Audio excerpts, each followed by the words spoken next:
याविषयी अधिक माहिती देण्यासाठी आपले प्रतिनिधी सचिन कदम आपल्यासोबत जोडले गेलेले आहेत। सचिन, आपण पाहतोय विकास गोगावले महाड पोलिसांना शरण आलेत, काय नेमकं घडलंय, काय अधिक माहिती मिळते? आपण जर काही घटनाक्रम पाहिला तर साधारणतः 2 डिसेंबर रोजी महाड नगरमध्ये नगर इलेक्शन होतं। त्यावेळेला शाळा नंबर 5 महाड शहरामधली त्या ठिकाणी वाद झाला होता। राष्ट्रवादी आणि शिवसेनेचे कार्यकर्ते यांच्यामध्ये हाणामारी झाली होती आणि यामध्ये रिव्हॉल्वर देखील वापरण्यात आली होती।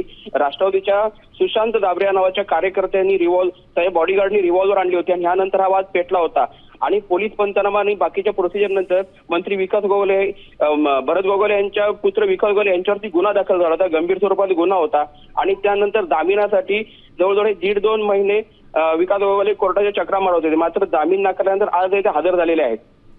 नक्कीच धन्यवाद सचिन, तुम्ही दिलेल्या महत्त्वपूर्ण माहितीबद्दल। आपण पाहतोय साधारण 1.5 महिन्यांपूर्वी एक घटना घडली होती, त्या ठिकाणी रिव्हॉल्वरचा वापर करण्यात आला होता, तेव्हाची ही दृश्य आपण पाहतोय आणि त्यानंतर आज अखेर भरत गोगावलेंचा मुलगा हा पोलिसांसमोर शरण आलेला आहे। त्यांच्यावरती गंभीर स्वरूपाचा गुन्हा दाखल करण्यात आलेला आहे। आता पोलीस कसा तपास करतात आणि पुढची कारवाई त्यांच्यावरती काय होते याकडे देखील आपलं लक्ष असणार आहे।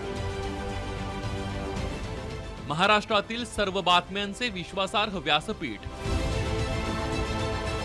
सकाळच्या सर्व सोशल मीडिया प्लॅटफॉर्मला लाईक, फॉलो आणि सबस्क्राईब करा। तसंच सर्व नोटिफिकेशनसाठी बेल आयकॉन प्रेस करायला विसरू नका।